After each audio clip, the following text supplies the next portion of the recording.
টকঝাল মিষ্টি জলপাইয়ের আচার তেল ছাড়া কিভাবে সারা বছর সংরক্ষণ করে খেতে পারবেন আর খেতেও দারুণ টেস্ট লাগবে সমস্ত টিপস এই ভিডিওতে শেয়ার করব। দেখে নিন তাহলে আজকের ভিডিওটি। জলপাইয়ের আচারের জন্য এখানে 500 গ্রাম জলপাই নিয়েছি। জলপাই প্রথমে ছুরি দিয়ে এইভাবে কেটে নিচ্ছি। দেখে বুঝতে পারছেন কিভাবে কাটছি। আর আপনাদের যদি ছুরি দিয়ে কাটতে কারো অসুবিধা হয় বটি দিয়েও এইভাবে কেটে নিতে পারেন। আর কাটার আগে কিন্তু ভালো করে ধুয়ে নিয়েছি, কাটার পরে আর ধোবো না। বন্ধুরা, কাটার সময় একটু সাবধানে কাটবেন, এইভাবে কাটতে গিয়ে আবার যেন হাতটা কেটে ফেলবেন না।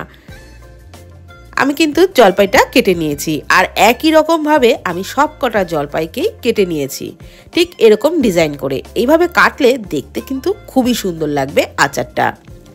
তো সব কটা কেটে নেওয়া হয়ে গেলে এখন আমি এর মধ্যে দিয়ে দিচ্ছি 500 গ্রাম জলপাইয়ের জন্য 400 গ্রাম চিনি, আর দিয়ে দিচ্ছি 2 টেবিল চামচ ভিনিগার।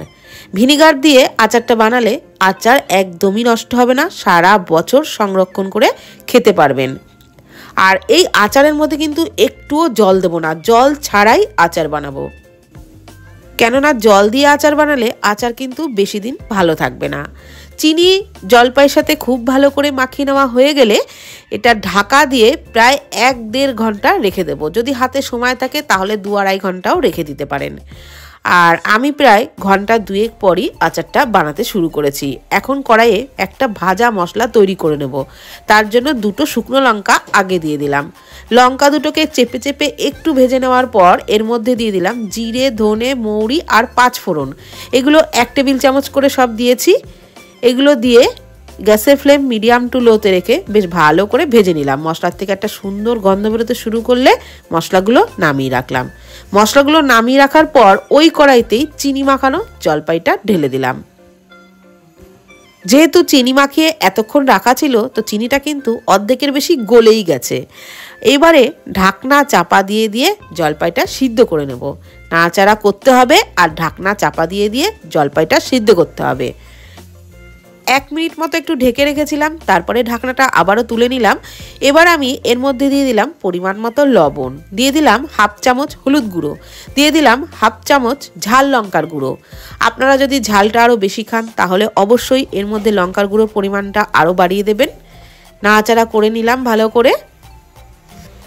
আর এখন কিন্তু আমাদের একটাই কাজ, ঢাকনা চাপা দিতে হবে, আবার একটু পর পর ঢাকনা তুলে নাড়াচাড়া করতে হবে। ব্যাস এইভাবেই কিন্তু জলপাইটা সিদ্ধ করে নিতে হবে। আর এদিকে যে ভাজা মশলাটা বানিয়ে রেখেছিলাম সেটাও কিন্তু ঠান্ডা হয়ে গেছে।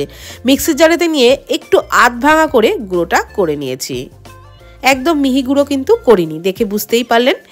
এদিকে আচারটাও অনেকটা সিদ্ধ হয়ে এসছে। আবারও ঢাকনা চাপা দিয়ে একটু নাড়াচাড়া করে নিচ্ছি। এইভাবে নাড়াচাড়া করতে করতেই কিন্তু জলপাইটা সিদ্ধ করে নিতে হবে আর আচারটাও একদম শুকনো শুকনো করে নিতে হবে। আর এই সময়তে আমি ভাজা মশলাটা সবটা দিইনি, 1 টেবিল চামচ মতো দিলাম, নাড়াচাড়া করে নিলাম আর বাকিটা একদম শেষের দিকে দেব।